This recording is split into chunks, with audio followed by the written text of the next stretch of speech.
सभी को सलाम। Good morning my old brother and sister. जय मसीह की सलाम। कैसे हो आप सब?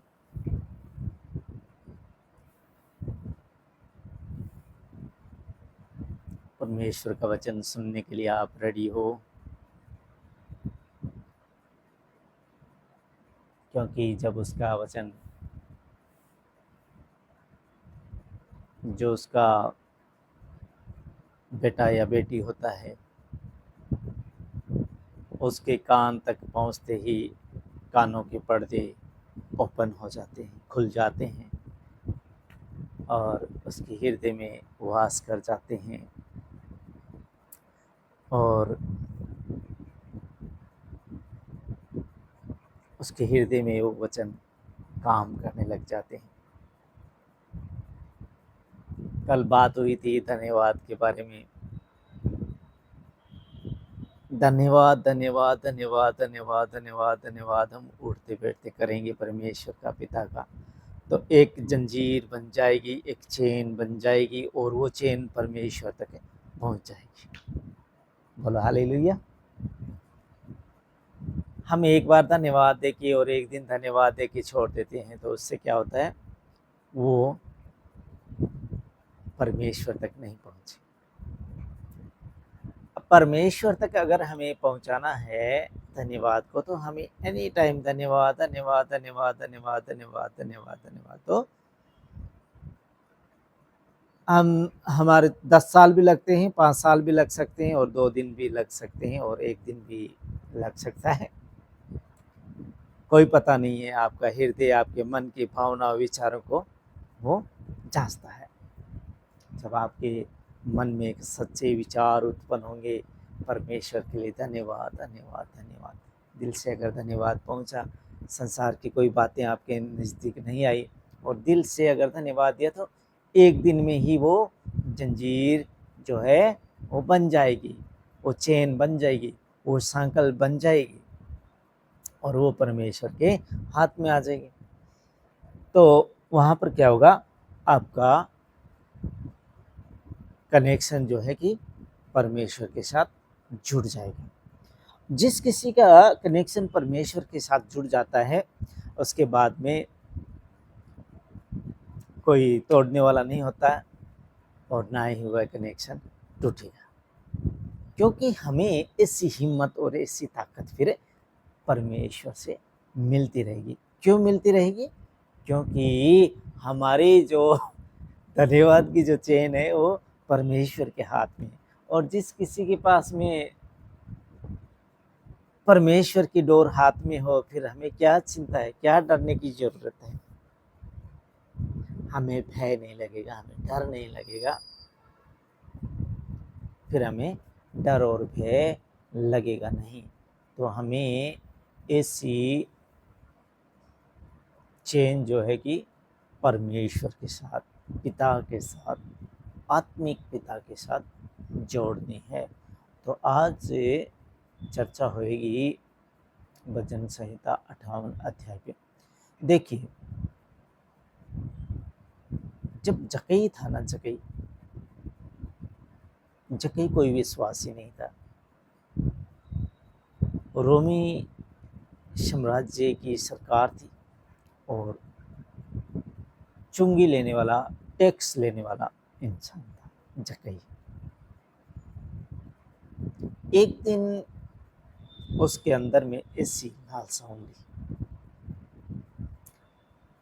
कि मैं प्रभु यीशु मसीह को देखूं। देखने की केवल लालसा उमड़ी, अंदर में विचार पैदा हुआ कि मैं प्रभु को देखूं। ये नहीं सोचा था कि ये मैं आज अगर देखने की मेरी लालसा है तो खाली मैं देख के ही संतुष्ट हो जाऊंगा। उसके तो इतना ही था कि मैं देख लूंगा तो बस हो जाएगा मेरा काम, ठीक है। अब देखूं तो देखूं कैसे, देखूं तो देखूं कैसे? जक्कई की हाइट छोटी थी, 5000 की भीड़ थी। जो प्रभु यीशु मसीह उस रास्ते से जा रहे थे, उस रास्ते में प्रभु यीशु मसीह के साथ 5000 लोग उस टाइम थे। देखने का विचार उमड़ा। इब्रानी 4 की 12 भी कहती है कि परमेश्वर का वचन जीवित और प्रबल और हर एक दुधारी तलवार से भी बहुत चोखा है, जो प्राण और आत्मा और गांठ गांठ गुंदे गुंदे को अलग करके और पार छेदा, मन की भावना और विचारों को जांचता है। जक्कई के मन के अंदर में ये विचार पैदा हुआ, प्रभु को पता चल गया। आपके अंदर में भी धन्यवाद का विचार पैदा होगा। धन्यवाद धन्यवाद धन्यवाद धन्यवाद करते जाएंगे। एक दिन में भी जैसे जक्कई को मिले थे, वैसे आप भी अगर मन के दीन हैं, सच्चे हैं, कोई आपके अंदर में निंदा, ईर्ष्या, चोरी, ढाक, कपट, परस्त्रीगमन ऐसे अगर विचार नहीं है, तो आप भी जल्दी परमेश्वर के साथ कनेक्शन जोड़ सकते हैं। अन्यथा अगर इतने आपके साथ अगर ऐसे विचार है, तो आपको टाइम लग सकता है। टाइम लगे तो ऐसा नहीं सोचना कि मैं तो धन्यवाद दिया था 10 दिन, कुछ प्रॉफिट तो हुआ ही नहीं, 10 दिन में कुछ नहीं होगा। ना ही परमेश्वर के साथ कुड़कुड़ाना है, पिता के साथ कभी कुड़कुड़ाना नहीं है। उसको प्रेम से, खुशी से, हैप्पी होके धन्यवाद दीजिए, क्योंकि वो हमें खाने के लिए, पीने के लिए सारी चीज़ें मुहैया कराता है। तो हम बात कर रहे थे जक्कई की। जक्कई ने एक ही मुलाकात में उद्धार पाया। बोलो हालेलुया। एक मुलाकात में उसने उद्धार पाया और उसका नाम इस पवित्र धर्मशास्त्र के अंदर में छप गया। एक बार, एक विचार, एक मुलाकात में उद्धार पा लिया। आप भी पा सकते हैं।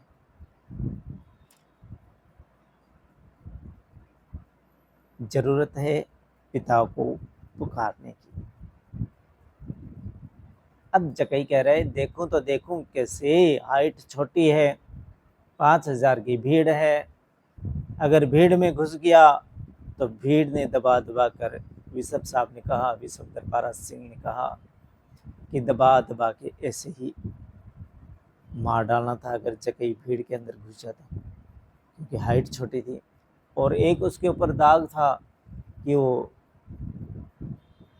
रोमी साम्राज्य का चुंगी लेने वाला सरदार था। एक वहां पर जाता तो यहूदी और रोमी के अंदर बीच में मिलाप नहीं था उतना, तो लोगों ने ये सोच के मार डालना था कि ये कहीं भेद लेने के लिए आया है, क्योंकि रोमी है और काम करता है रोमी सरकार के लिए।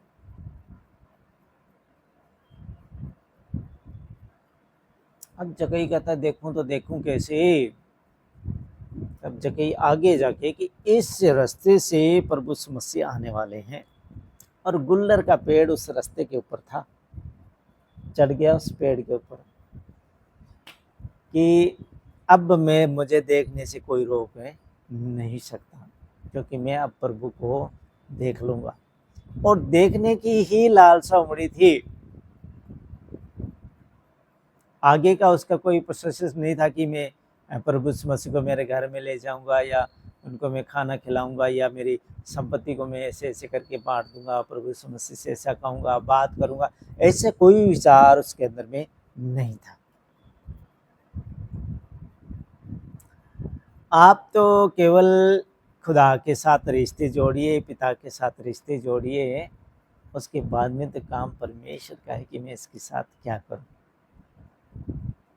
फिर आपको हैप्पी होने से, खुशी होने से कोई रोक नहीं सकता। इंसान की कोई औकात नहीं है फिर कि आपको खुश होने से वो रोक सके।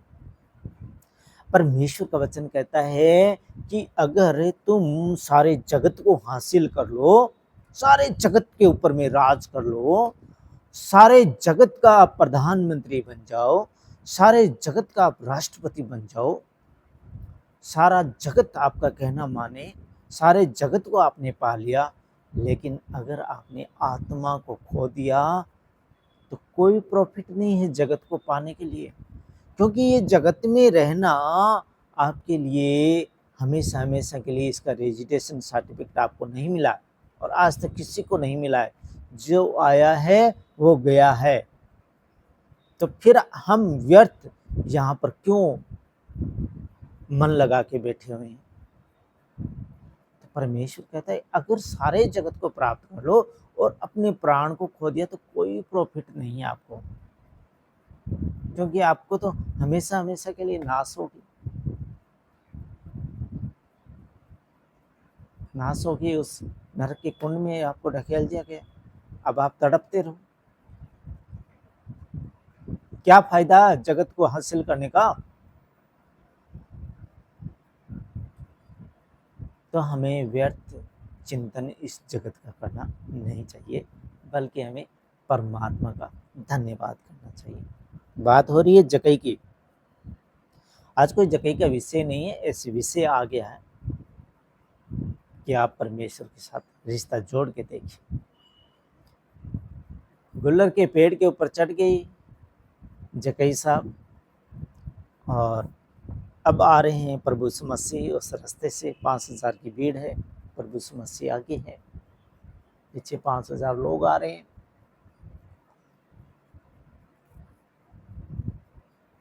प्रभु यीशु मसीह ने उस गुल्लर के पेड़ के ऊपर में बैठे जकई से कहा आजा, नीचे आजा जकई, नीचे आजा, आज तेरे घर में ही खाना खाएंगे। कितना खुश हुआ होगा जकई, कैसे पता चला प्रभु को, मैं तो खाली देखने के दर्शन करने के लिए आया था। यहाँ तो खुदावंद कह रहे हैं कि चल तेरे घर में आज खाना पीना तेरे घर में है, चल। जकई नीचे आया, इतना खुश हो गए जकई कि प्रभु मेरे घर में जा रहे हैं। केवल उसने सोचा क्या था, मैं पिता के इकलौते पुत्र को देखूं, इतना सोचा था। और पुत्र उनके घर में जा रहा है, खुदा का इकलौता बेटा। लोगों ने वहां पर बहुत कुछ बातें बनाई कि पापी है जकई, चंदा लेता है, टैक्स लेता है, लोगों को लूटता है और इसके घर में आके खाना खा रहा है। लेकिन खुदा तो पहले से ही कहा है कि मैं धर्मियों के लिए नहीं आया हूं, मैं तो पापियों के लिए ही आया हूं। पापी मन फिराए जो पाप करते हैं। जकई ने पाप किया था, अन्याय से धन बटोरा था, क्योंकि वो चुंगी लेने वालों का सरदार था।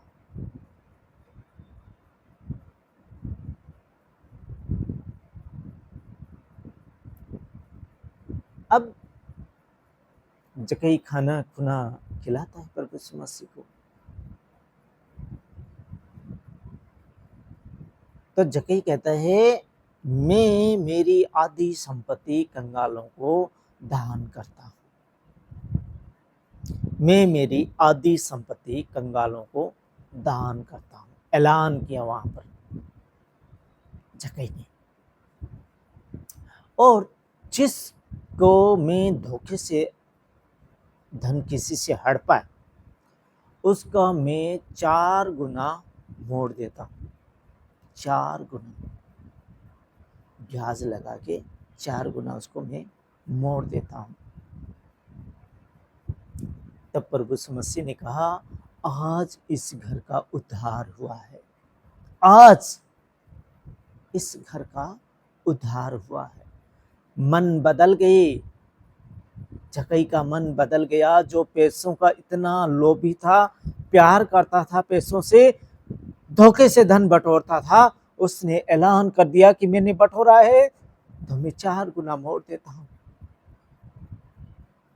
हृदय परिवर्तन हो गया। लोगों ने सोचा होगा क्या हो गया है इसको, ये पागल हो गए है क्या। लेकिन मेरे भाइयों, जो परमात्मा के नज़दीक जाता है, परमात्मा से कनेक्शन जोड़ता है, उसको पागल ही कहते हैं। उसने पैसों से प्यार करना बंद कर दिया कहीं ने। पर परमेश्वर का वचन कहता है कि रुपया सब बीमारियों की जड़ है। तो हम खुदा से यही कहें कि हमें ज़्यादा पैसे मत देना पिता, जो कि सारी बीमारियों की जड़ वही है। सारी बीमारियों की जड़ तो हमें ऐसे पैसे मत देना पिता, हमसे इस पैसे को दूर रखना। कहीं हम तुझसे दूर ना हो जाए पिता। अगर हमारे पास ये जो तू कहता है कि रुपया सब बीमारियों की जड़ है, तो हमें नहीं चाहिए पिता ये जड़, ये बीमारियों की जड़ हमें नहीं चाहिए पिता। तौबा कीजिए, पश्चाताप कीजिए, परमेश्वर के साथ रिश्ता जोड़िए जैसे जक्कई ने जोड़ा। हमारे पास अगर बहुत कुछ है तो हमें दान करना चाहिए।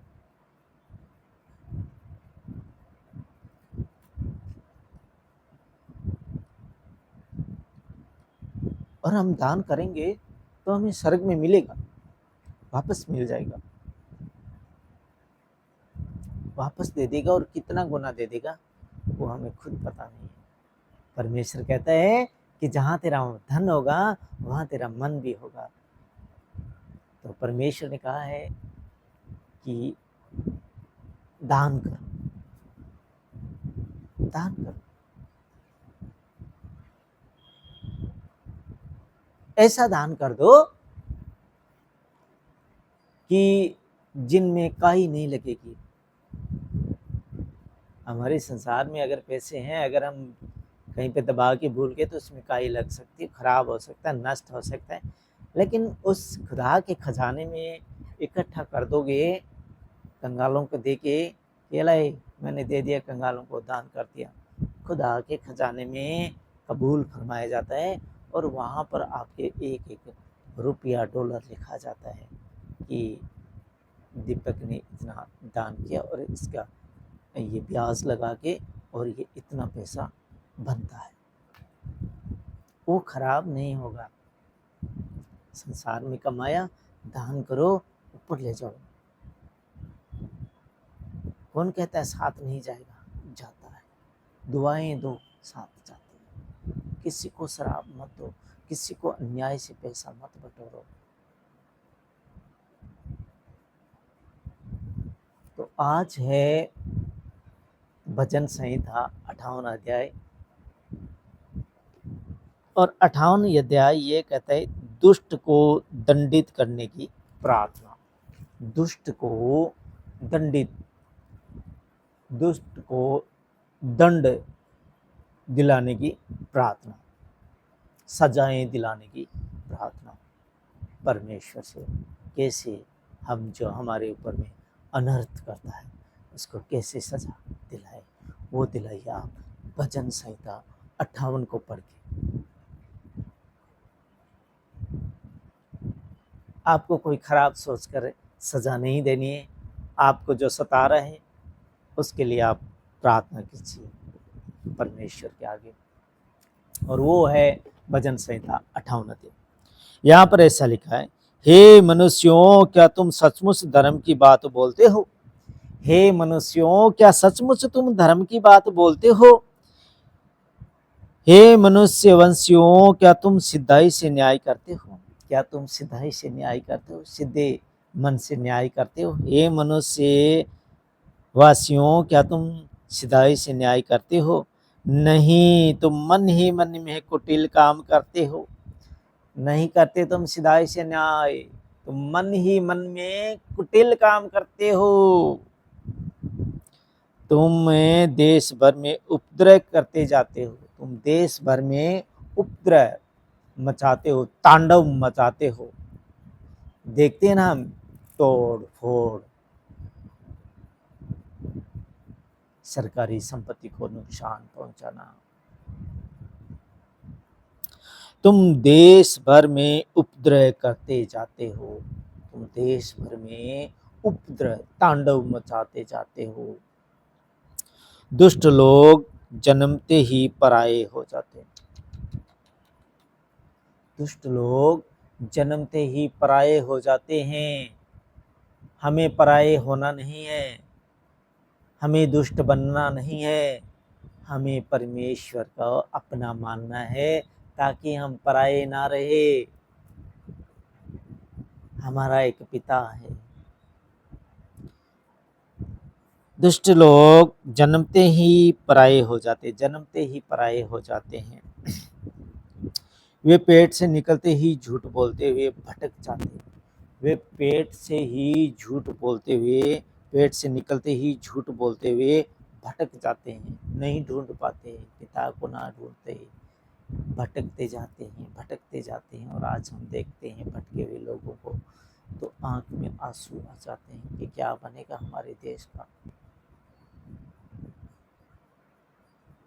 तो यहाँ पर लिख दिया गया है, दुष्ट लोग जन्मते ही पराये हो जाते हैं, वे पेट से निकलते ही झूठ बोलते हुए भटक जाते हैं। उनमें सर्प का सा विष, उनमें सर्प का सा विष, जहर,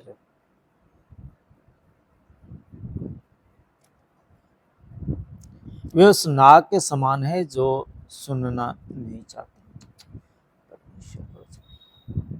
उस नाग के समान है जो सुनना नहीं चाहता। देखिए बहुत बड़ी बात कही है 5 आयत में। और सपेरा कितनी भी निपुणता से, कितनी ही मन लगा के, धुन लगा के, निपुणता से क्यों ना मंत्र पढ़े, क्यों ना मंत्र पढ़े, तो भी उसकी नहीं सुनता, तो भी उसकी नहीं सुनता। एक बार से फिर मैं आपसे कहता हूं और पढ़ता हूं, वे पेट से निकलते ही, तो दुष्ट लोग जन्मते ही पराये हो जाते हैं, वे पेट से निकलते ही झूठ बोलते हुए भटक जाते हैं। उनमें सर्प का सा विष, जहर भरी बातें वो बोलते हैं। वे उस नाग के समान है जो सुनना नहीं चाहता। और सपेरा कितनी भी निपुणता से, कितनी भी मन लगा के वीण मंत्र को पढ़े तो भी उसकी नहीं सुनता। हे परमेश्वर उनके मुंह से, हे परमेश्वर उनके मुंह में से दांतों को तोड़ दे, मुंह में से उनके दांतों को तोड़ दे। हे यहोवा उन जवान सिंहों को दाढ़ों को उखाड़ डाल, जाड़ों को भी उखाड़ डाल। वे घुलकर बहते हुए पानी के समान हो जाए। जब वे अपने तीर चढ़ाए तब तीर मानो 2 टुकड़े हो जाए। जब किसी धर्मी के ऊपर में तीर चलाए तो मानो 2 टुकड़े हो जाए। वे घोगे के समान हो जाए जो घुलकर नष्ट हो जाता है, घोगे के समान हो जाए जो घुलकर नष्ट हो जाए, उस घोगे के समान हो जाए जो घुलकर नष्ट हो जाए। और स्त्री के गिरे हुए गर्भ के समान हो जिसने सूरज को नहीं देखा। स्त्री के गर्भ जो गिरता है वो सूरज को नहीं देखता है। परमेश्वर के वचन में अगर वो अनर्थकारी मनुष्य ऐसा काम करता है तो वो ज्योति को कभी नहीं देखेगा।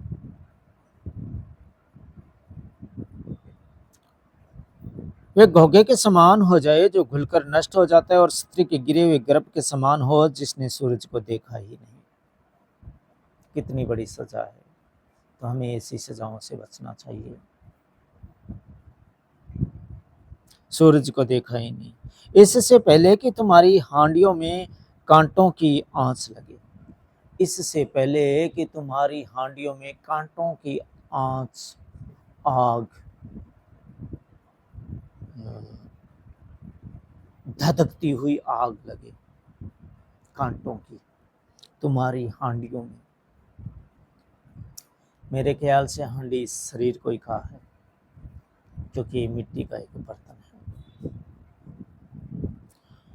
इससे पहले कि तुम्हारी हांडियों में कांटों की आंच लगे और हरे व जले दोनों को वह बवंडर से उड़ा ले जाएगा। हरे और जले हुए दोनों को उड़ा के ले जाएगा बवंडर में।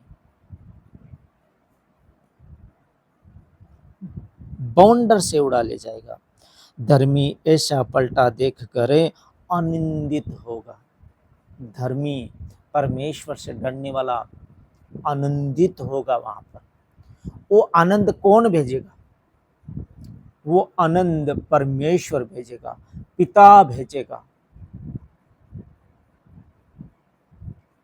वो आनंद भेजेगा पिता कि देख मैं तेरे दुष्टों को कहां से कहां ले गया। तो व्यर्थ चिंता कर रहा था, हैं?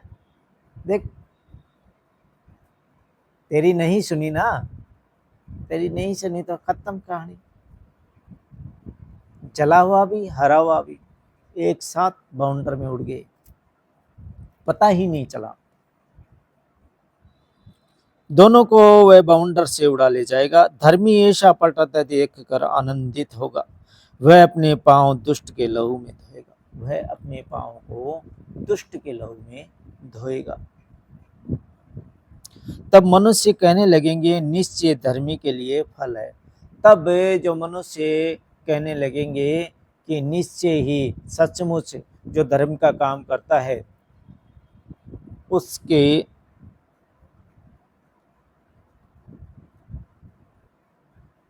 लिए फल जरूर ठहराता है परमेश्वर। निश्चय, तब मनुष्य कहने लगेंगे निश्चय ही धर्मी के लिए फल है। निश्चय परमेश्वर है जो पृथ्वी पर न्याय करता है।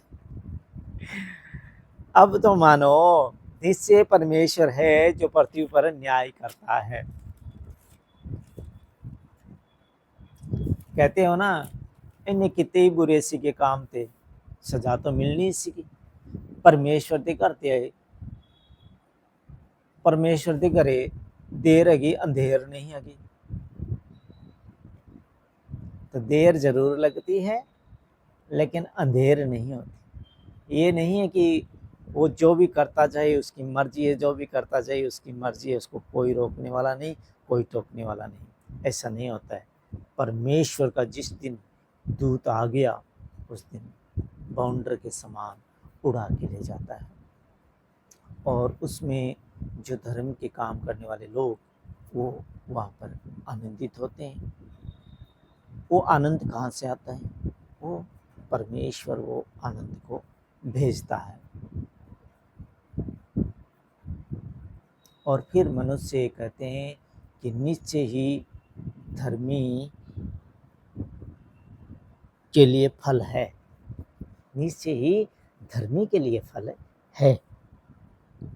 निश्चय ही परमेश्वर है, सचमुच में परमेश्वर है जो पृथ्वी पर न्याय करता है, जो पृथ्वी पर न्याय करता है। तो परमेश्वर पृथ्वी पर अभी भी न्याय करता है। ऐसा कभी भी नहीं सोचना चाहिए कि हम जो भी है, जो भी किसी को संकट दे के धन बटोर के महल बंगले बना लें, लेकिन जो अन्याय से बना हुआ मकान, अन्याय से बना हुआ मकान, उसके पत्थर भी दुहाई देते हैं कि ये सही पैसा नहीं लगा हुआ है।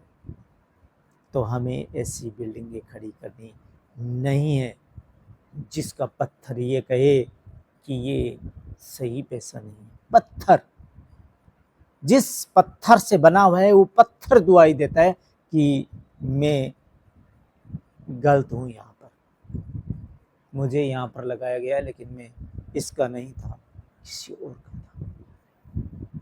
इसने दुष्टता से मुझे परचेज किया है, मुझे धक्के से लेके आया है। वो पत्थर कहेगा ये सही नहीं है, और कुछ ही सालों के बाद वो मकान वीरान हो जाता है और देखने वाले कहते हैं कि ये बनाया ही दुष्टता से था, इसलिए ये हाल हुए। हम कहीं कहीं ऐसी बिल्डिंगें देखते हैं जिनमें कोई नहीं रहता है,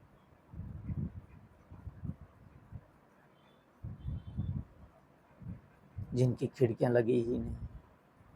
इतना अच्छा, इतना सुंदर बनाया, लेकिन उसमें कोई रहने वाला नहीं। तो या तो कुछ बुरा हुआ जिसकी वजह से वो वहीं तक सीमित रह गया और वो बिल्डिंग बन के खड़ी होगी। तो परमेश्वर का वचन कहता है कि अगर अन्याय से बना हुआ घर है, सही पैसे लग के घर नहीं बनाया और अन्याय से अगर बनाया, तो उसका पत्थर जो होता है ना, वो भी दुहाई देता है कि ये पैसा सही नहीं है, मुझे परचेज किया, गलत किया, धोखे से किया। तो उसमें कभी शांति नहीं आती और फिर शांति को ढूंढते हैं, लेकिन शांति मिलती नहीं। शांति देने वाला कौन है? परमेश्वर। वो धर्मियों को निश्चय ही फल देता है। खुदा आप सबको बरकत और आशीष दे। आमीन।